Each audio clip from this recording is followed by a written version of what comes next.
Hello everyone. हम लोग पढ़ रहे थे क्या, पौधे में रेस्पायरेशन के बारे में पढ़ रहे थे, पौधे में श्वसन के बारे में पढ़ रहे थे क्लास 11th के लिए, है ना।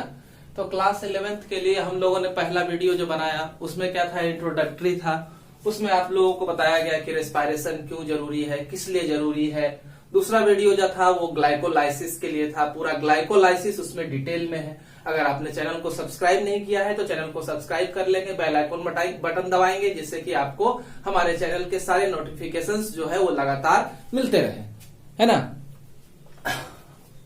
तो आज हम लोग पढ़ेंगे क्या कि ग्लाइकोलाइसिस कंप्लीट, साइटोप्लाज्म में ग्लाइकोलाइसिस कंप्लीट हो जाता है। थोड़ा सा ग्लाइकोलाइसिस का समरी हम लोग देख लेते हैं कि ग्लाइकोलाइसिस कैसे क्या कुछ होता है। तो ग्लाइकोलाइसिस में हम लोगों ने देखा था कि ग्लाइकोलाइसिस मतलब ग्लूकोज को हम लोग डिवाइड कर रहे थे, ग्लूकोज का स्प्लिटिंग था, ग्लूकोज का टूटना चल रहा था उसमें, है ना। तो यह प्रक्रिया जो थी वह सेल के साइटोप्लाज्म में होती थी। कहाँ होती थी? सेल के साइटोप्लाज्म में ग्लाइकोलाइसिस का प्रोसेस होता था। एक ग्लूकोज के मॉलिक्यूल्स में 6 कार्बन एटम होते हैं, एक ग्लूकोज के मॉलिक्यूल्स में 6 कार्बन एटम होते हैं। तो 6 कार्बन एटम वाला मॉलिक्यूल्स जब टूटता है तो 2 नए कंपाउंड का फॉर्मेशन होता है और दोनों में 3 कार्बन एटम होता है ना, जो कि अनस्टेबल होता है। तो ये 2 पायरुवेट का फॉर्मेशन करते हैं। पायरुवेट, पायरुविक एसिड वो था, है ना, इसको पायरुवेट कहा जाता है। इसलिए कहा जाता है कि हमारा जो पूरा प्रोसेस यहां होता है वो एसिड अपने आयोनिक फॉर्म में यूज्ड होते हैं, इस वजह से पायरुविक एसिड को पायरुवेट नाम दिया गया है। तो 2 पायरुवेट का फॉर्मेशन होता है ना। तो हम लोगों ने देखा था ग्लाइकोलाइसिस में कि 2 फॉस्फोराइलेशन जो होता था, फॉस्फोराइलेशन 2 फॉस्फोराइलेशन होता था और दोनों फॉस्फोराइलेशन में 2 एटीपी कंज्यूम कर लिया जाता था, 2 एटीपी को कंज्यूम कर लिया जाता था ग्लाइकोलाइसिस के दौरान। फिर था कि 2 1,3 बाइफॉस्फोग्लिसरेट का फॉर्मेशन होता था और इस 1,3 बाइफॉस्फोग्लिसरेट से कितना, तो 2 मॉलिक्यूल 3 फॉस्फोग्लिसरेट का फॉर्मेशन होता था। फॉस्फोग्लिसरेट 3 फॉस्फोग्लिसरेट 2 मॉलिक्यूल्स बनते थे।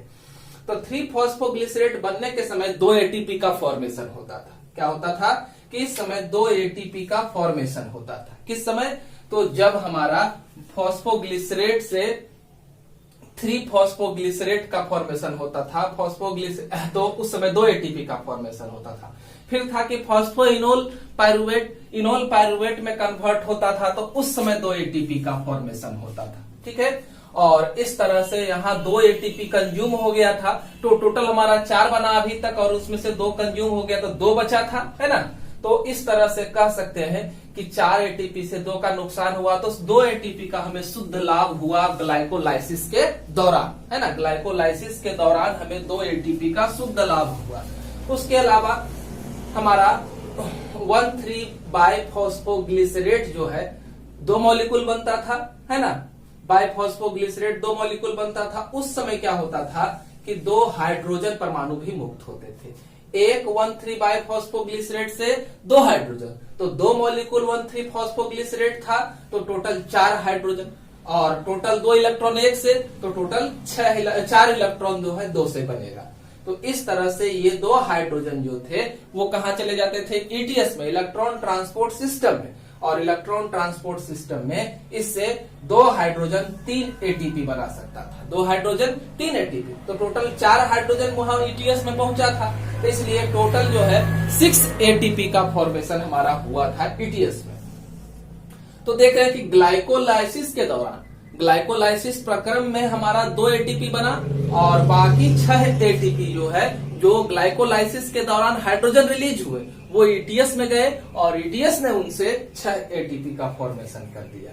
तो हम कह सकते हैं कि ग्लाइकोलाइसिस के दौरान टोटल इस प्रक्रम में 8 एटीपी का फॉर्मेशन हुआ, है ना। 6 हमें मिला ईटीएस सिस्टम से और 2 ग्लाइकोलाइसिस के दौरान। कुछ वैज्ञानिक ऐसा मानते हैं कि 6 एटीपी नहीं बनता है। होता क्या है, कुछ वैज्ञानिकों का मानना है कि एनएडीएच जो है वो मैलेट शटल के द्वारा, एनएडीएच जो है वो मैलेट शटल के द्वारा कहां चला जाता है? माइटोकॉन्ड्रिया में। तो माइटोकॉन्ड्रिया में अगर चला जाएगा तो ईटीएस में तो जा नहीं पाएगा ये हाइड्रोजन, जिस वजह से यहां पर हमारा क्या होगा कि हमारा 2 एटीपी का नुकसान हो जाएगा। हम माना जाता है कि ग्लिसरोफॉस्फेट शटल से 2 फॉस्फेट जो है वो NADH बनाएगा और इस जगह से कह सकते हैं कि 6 की जगह 4 एटीपी का फॉर्मेशन होगा। कहने का मतलब हुआ कि 2 हाइड्रोजन हमारा जो है वह मैलेट शटल में चला जाता है। 2 हाइड्रोजन कहां चला जाता है? मैलेट शटल में चला जाता है और मैलेट शटल में चले जाने के वजह से हमें 2 एटीपी का एक हाइड्रोजन जो है मैलेट शटल में एक हाइड्रोजन मैलेट शटल में चला जाएगा, है ना।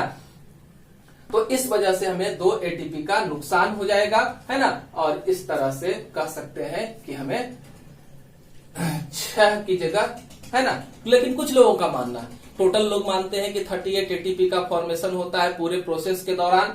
तो इस तरह से जो भी है हम लोग यहाँ भी नॉर्मली अगर क्वेश्चन अराइज किया जाएगा कि मैलेट शटल का चर्चा हो, है ना, और ग्लिसरोफॉस्फेट शटल का चर्चा हो, तब आप बता सकते हैं कि मैलेट शटल में 2 NADH चले जाने की वजह से क्या होता है कि हमें नुकसान हो जाता है 2 एटीपी का। बस इतना ही याद रखना है। तो ये हम लोगों ने देखा ग्लाइकोलाइसिस का समरी, है ना। ग्लाइकोलाइसिस का समरी हम लोगों ने देखा कि क्या कुछ ग्लाइकोलाइसिस में इससे पहले वाले वीडियो में हम लोगों ने देखा था। इसके बाद जो है आगे हम लोग पढ़ेंगे किसके बारे में, जब ग्लाइकोलाइसिस कंप्लीट हो जाता है तो जो पाइरुवेट हमारा बना, ग्लाइकोलाइसिस कंप्लीट होने के बाद जो पाइरुवेट हमारे पास बन के आया है उस पाइरुवेट का क्या होगा, तो पाइरुवेट का भविष्य क्या है। तो अगर ग्लाइकोलाइसिस का अंत हो, है ना, ग्लाइकोलाइसिस खत्म हो, पाइरुवेट बन गया, अब उस पाइरुवेट को अगर ऑक्सीजन नहीं मिलता है, ऑक्सीजन का अब्सेंस हो गया, उस कंडीशन में पाइरुवेट का एनारोबिक रेस्पिरेशन होगा। एनारोबिक रेस्पिरेशन होगा तो उस कह सकते हैं कि इस समय पाइरुवेट का डीकार्बोजाइलेशन होगा। क्या होगा? पाइरुवेट का डीकार्बोजाइलेशन होगा। डीकार्बोजाइलेशन में हमारा ये पाइरुवेट है ना, CH3COCOO, ये पाइरुवेट जो है उस पर काम करेगा पाइरुविक कार्बोजाइलेज, है ना, पाइरुविक कार्बोजाइलेज एंजाइम। और पाइरुविक कार्बोजाइलेज एंजाइम के काम करने की वजह से क्या होगा कि पाइरुविक कार्बोजाइलेज के काम करने की वजह से हमारा पाइरुवेट जो है बदल जाएगा किसमें? एसिटल्डिहाइड, और CO2 इससे रिलीज होगा। डीकार्बोजाइलेशन है, डीकार्बोजाइलेशन में CO2 का रिलीज होता है ना, तो CH3CHO का फॉर्मेशन होगा, एसिटल्डिहाइड का फॉर्मेशन होगा। तो एसिटल्डिहाइड जो हमारा बना, ये एसिटल्डिहाइड NADH2 से क्रिया करेगा। निकोटिनामाइड एडेनिन डाइफॉस्फेट जो है ना, निकोटिनामाइड एडेनिन जो है वो क्या करेगा, वो क्रिया कर लेगा किससे? इथाइल अल्कोहल से। इथाइल अल्कोहल से देखिए कि हमारा एसिटल्डिहाइड NADH से जुड़ रहा है, NADH2 से जुड़ रहा है, और इसको इसके साथ जोड़ने के लिए अल्कोहल डिहाइड्रोजिनेज एंजाइम चाहिए। कौन सा एंजाइम चाहिए? अल्कोहल डिहाइड्रोजिनेज एंजाइम चाहिए। और इस कंडीशन में क्या होगा कि हमारा क्या बन जाएगा? इथेल अल्कोहल बन जाएगा। इथेनॉल, एसिटल्डिहाइड जो हमारा था, है ना, एसिटल्डिहाइड से बदल जाएगा किसमें? इथेनॉल बदल जाएगा। ठीक है, फिर से एक बार देखते हैं। पहला क्या हुआ? डीकार्बोजाइलेशन हुआ, डीकार्बोजाइलेशन से CO2 रिलीज हुआ, पाइरुवेट से एसिटल्डिहाइड का फॉर्मेशन हुआ, और NADH2 इस एसिटल्डिहाइड से क्रिया करके इथाइल अल्कोहल का फॉर्मेशन करेगा, है ना। NADH2 जुड़ा, हाइड्रोजन को इसमें दिया, हाइड्रोजन के जुड़ने की वजह से क्या हो गया कि वह बदल गया किसमें? एसिटल्डिहाइड इथाइल अल्कोहल या इथेनॉल में बदल गया। ठीक है, तो जनरली एनारोबिक रेस्पिरेशन जो है पौधे और ईस्ट में इस तरह से होता है। पौधे और ईस्ट में क्या होगा? इथाइल अल्कोहल का फॉर्मेशन होगा। लेकिन जंतु की बात करें, एनिमल की बात करें, है ना, तो एनिमल और क्या कुछ बैक्टीरिया के अंदर क्या होता है कि O2 अगर नहीं रहे तो उसके एब्सेंट में इथाइल अल्कोहल की जगह पर लैक्टिक एसिड का फॉर्मेशन होता है। इथाइल अल्कोहल की जगह पर लैक्टिक एसिड का फॉर्मेशन होता है। इसे पेशीय ग्लाइकोलाइसिस भी कहते हैं। इसे क्या कहते हैं? पेशीय ग्लाइकोलाइसिस या लैक्टिक एसिड फर्मेंटेशन भी कहते हैं। इसको क्या कहा जाता है? लैक्टिक एसिड फर्मेंटेशन कहा जाता है, क्योंकि इसमें क्या बन रहा है? एनिमल्स में क्या बन रहा है? लैक्टिक एसिड का फॉर्मेशन हो रहा है। अब देखिए पूरा प्रोसेस को। यहाँ पर फ्लो चार्ट के द्वारा पायरुवेट का फेट दिखाया गया है। पायरुवेट, एक पायरुवेट को हम लोग लिए हैं 3 कार्बन एटम वाला। अगर बैक्टीरिया में या एनिमल मसल्स में जाता है तो यहाँ पर काम करते हैं लैक्टिक एसिड डिहाइड्रोजिनेज एंजाइम। कौन सा एंजाइम काम करेगा? लैक्टिक एसिड डिहाइड्रोजिनेज एंजाइम, ठीक है। और इस एंजाइम की मदद से बदल जाएगा किसमें? लैक्टिक एसिड में, और यह आयोनिक फॉर्म में होगा, यानी कि लैक्टेट के फॉर्म में होगा। अगर यही पायरुवेट जो है ईस्ट के अंदर चला जाता है तो ईस्ट से क्या होगा? डीकार्बोजाइलेशन होगा, तो एसिटल्डिहाइड का फॉर्मेशन होगा। NADH से प्रतिक्रिया करेगा तो NADH2 से प्रतिक्रिया करेगा। इसके लिए अल्कोहल डिहाइड्रोजिनेज एंजाइम चाहिए इसको, और उसके प्रेजेंस में इथाइल अल्कोहल का फॉर्मेशन होगा। हम लोगों ने दोनों में देखा, बैक्टीरिया में और ईस्ट में कैसे कैसे हमारा ये पायरुवेट का ब्रेकडाउन हो रहा है ना। तो हमारा यहाँ लैक्टिक एसिड प्रोडक्ट बना, यहाँ इथाइल अल्कोहल। लेकिन अगर पायरुवेट को ऑक्सीजन मिल जाए, अगर पायरुवेट को ऑक्सीजन उपलब्ध हो, उस कंडीशन में क्या होगा?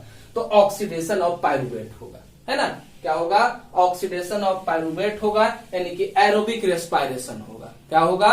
Aerobic respiration. और हम जानते हैं कि एरोबिक रेस्पायरेशन कहाँ कंप्लीट होता है? माइटोकॉन्ड्रिया के अंदर। एरोबिक रेस्पायरेशन कहाँ कंप्लीट होगा? माइटोकॉन्ड्रिया के अंदर।